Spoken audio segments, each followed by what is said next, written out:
fact, I'm leaving.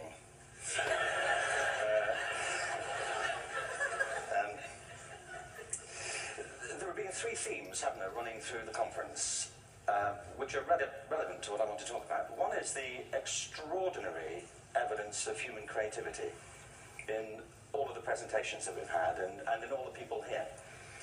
Just the variety of it and the range of it. The second is that it's put us in a place where we have no idea what's going to happen in terms of the future. No idea how this may play out. I have an interest in education.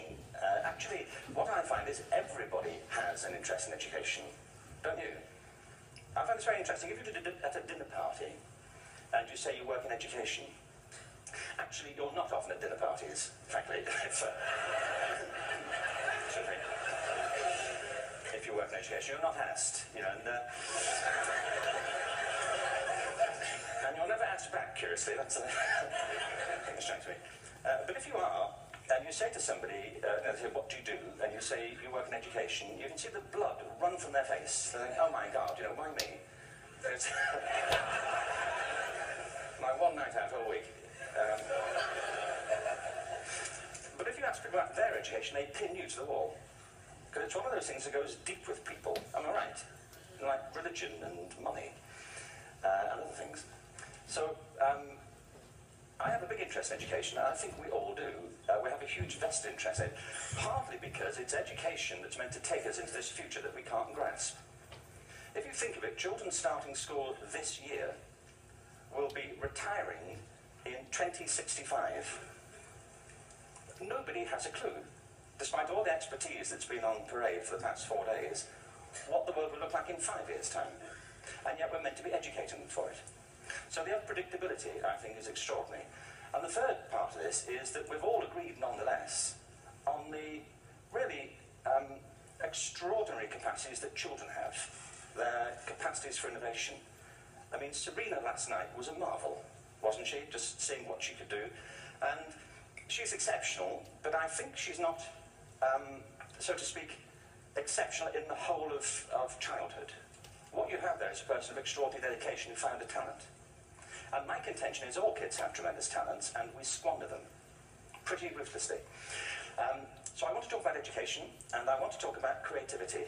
My contention is that creativity now is as important in education as literacy, and we should treat it with the same status. Thank you.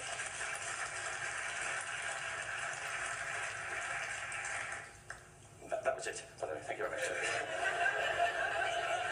So, 15 minutes left. Well, I was born... No,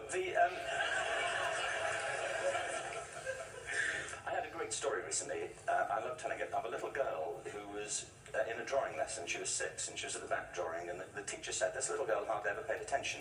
And in this drawing lesson she did. And the teacher was fascinated. She went over to her and she said, "What are you drawing?"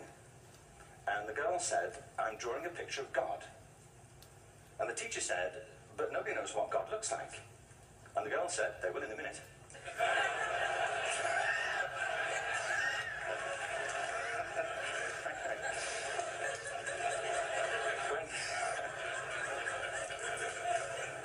When my son was 4 in England, actually he was 4 everywhere, to be honest. I mean, for being strict about it, wherever he went, he was 4 that year. But he was in the Nativity play. Do you remember the story? No, it's big. It's a big story. Mel Gibson did the sequel. You may have seen it. It was Nativity 2.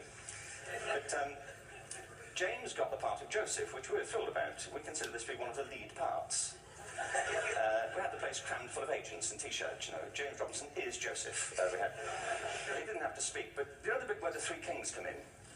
They come in bearing gifts, and they bring gold, frankincense, and myrrh. This really happened. We were sitting there, and they, I think, just went out of sequence.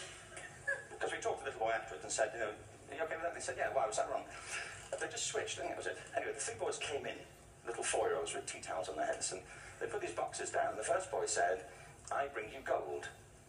And the second boy said, "I bring you myrrh." And the third boy said, "Frank sent this."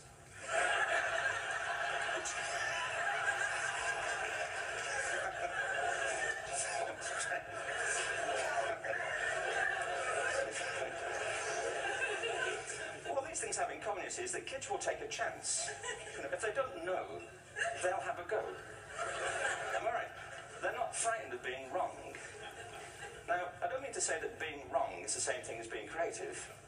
What we do know is, if you're not prepared to be wrong, you will never come up with anything original. If you're not prepared to be wrong. And by the time they get to be adults, most kids have lost that capacity.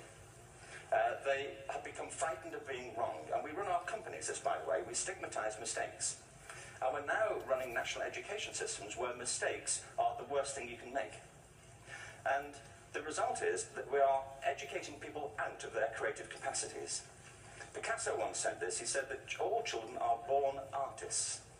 The problem is to remain an artist as we grow up. I believe this passionately, that we don't grow into creativity, we grow out of it. Or rather, we get educated out of it. So why is this? I lived in Stratford-on-Avon until about 5 years ago. In fact, we moved from Stratford to Los Angeles. So you can imagine what a seamless transition, you know, this was from... actually, we lived in a place called Snitterfield, just outside Stratford, which is where Shakespeare's father was born. Are you struck by a new thought? I was. You don't think of Shakespeare having a father, do you? Do you? But you don't think of Shakespeare being a child? Do you? Shakespeare being 7? I never thought of it. I mean, he was 7 at some point. He was in somebody's English class, wasn't he? Which was great.